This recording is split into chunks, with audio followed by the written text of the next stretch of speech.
Hi mga kaibon! Welcome back po sa channel natin. Ibon at iba pa. Sa mga hindi pa po wala nakasubscribe dyan, ano pang hinihintay nyo? Subscribe na po kayo at syempre pakihit na rin po yung notification bell para updated po kayo sa mga bagong video na ina-upload natin every week mga kaibon. At yung FB page po pala natin mga kaibon, huwag pong kalimutang i-follow, like and share na rin po mga kaibon kasi nga po yung tayo namimigay ng ibon, fertile nightlog at inakay. Kung may mga available tayo dyan, pinamimigay natin yon agad-agad mga kaibon. Okay? At sa mga Shopee supporter po pala natin mga kaibon, grabe po ang order po natin, sobrang dami everyday, kaya nagpapasalamat po kami sa suporta nyo, sa tiwala nyo mga kaibon. At sa mga hindi pa po nakasubok, try nyo po yung produkto natin. Salamat po sa suporta talaga mga kaibon. Okay?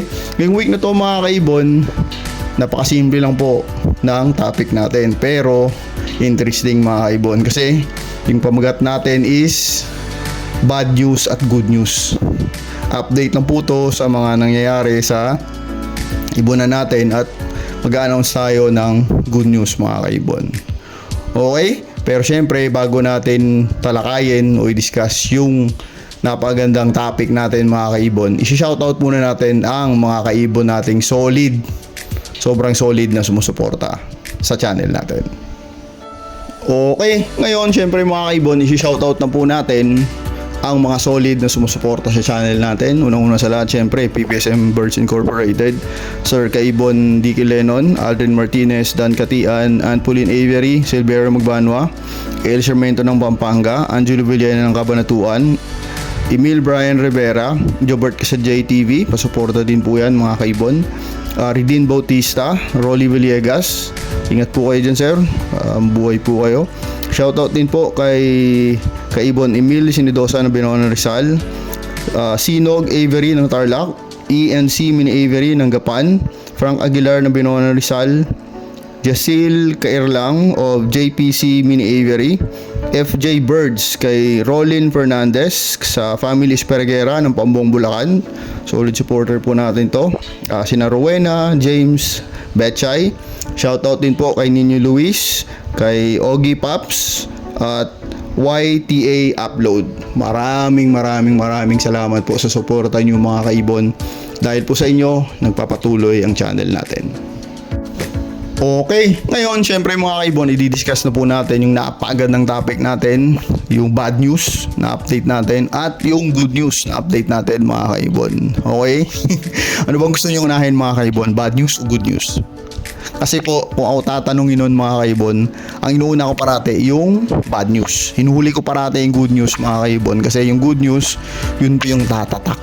Ibig sabihin yun po yung maaalala.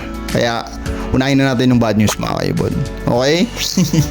Kung maalala nyo mga kaibon, sa mga FB followers natin, nag-acquire po tayo ng napakagandang ibon at napakamahal na ibon. Diba? Naalala nyo yun? Nag-acquire po tayo ng Green Ova Pallid, possible split yellow face, possible split ino, DNA cock.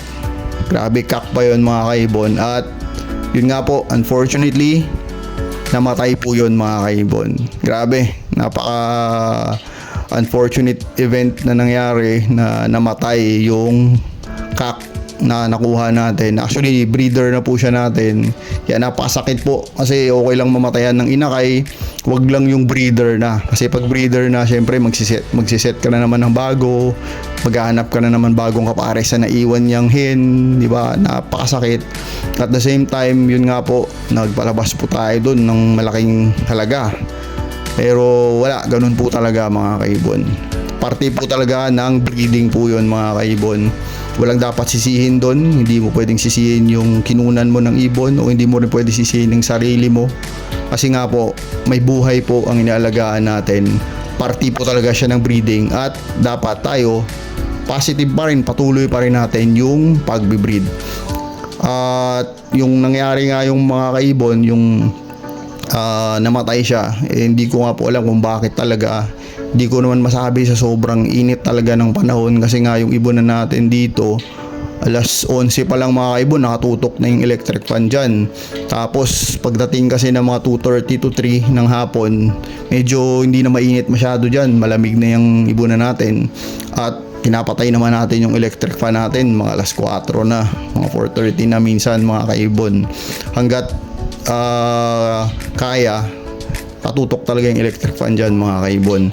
At plano ko nga na mag-acquire o bumili ng bagong parang electric fan na nagbubuga ng moisture para kahit papano magkaroon ng moisture sa ibunan natin mga kaibon. Grabe yung nangyari sa atin mga kaibon. Gaya ng sinabi ko kanina, okay lang na mamatayan ng inakay. Speaking of inakay, ito din. Hindi ko alam kung bakit, pero may 3 sana tayong YFO paino. Grabe, napaka unfortunate din. Ang isa maagang na patay, yung isa malaki na. Yan po, papakita natin dyan sa inyo sa picture. Kasama niya yung palid na binili natin. Yan po sila. Grabe. Ang 2 ibon na pa lang yan mga kaibon. Ewan ko kung magkano na yan mga kaibon. Kasi yung kaibigan natin, yung YFO paino niya, recently lang na DNA cock, nabenta ng ito, nabenta ng 95,000 mga kaibon. Okay? Magulat kayo sa halaga, pero yun, nabenta po ng 95,000. Kaya yung namatay natin na ibon, grabe, kayo na po mag-compute kung magkano halaga nun. Pero wala tayong magagawa doon mga kaibon. Okay lang yun mga kaibon, kasi part talaga ng breeding process yun mga kaibon. Tuloy-tuloy pa rin tayo sa pagbi-breed. Hindi po tayo hihinto, kasi yun po yung gusto natin, passion natin mag-breed. Kaya magbe-breed pa rin po tayo mga kaibon. No problem po yun. Tuloy-tuloy lang po tayo mga kaibon. Okay, kung mayari din sa inyo yan mga kaibon, positive lang. Kasi sabi nga nila, di ba, pag may nawala, may babalik na mas maganda. Di ba? Kaya pinanghahawakan natin yun mga kaibon. Salamat pa rin tayo sa Diyos. Kasi kahit nangyari yun mga kaibon, buhay pa rin tayo. Wala tayong sakit. Di ba? Ganun yung mindset sana natin mga kaibon. Okay? Punta naman tayo sa positive. Huwag na tayo mag-dwell doon masyado sa negative na yon, sa bad news na yon. Punta tayo sa good news mga kaibon. Okay? Okay, ang good news natin mga kaibon sa inyo is, di ba, yung FB page natin nasa 2.8k na followers na tayo mga kaibon.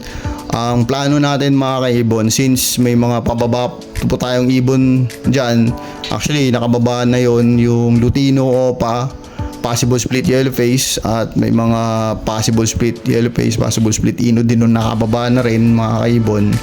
Ipamimigay natin yon mga kaibon sa inyo. Pero syempre, kasi yung goal natin dito is umabot tayo ng 5,000 followers doon sa FB page natin. Pag umabot tayo doon sa goal natin mga kaibon, ipamimigay kagad natin yon mga kaibon.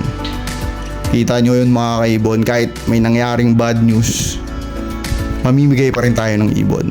Ganun po tayo mga kaibon dito. At gusto natin na may napapasaya tayong tao mga kaibon. Mamimigay pa rin po tayo ng ibon kahit na may nawala tayong ibon. Parang baliktad parang ako pa yung dapat bigyan na.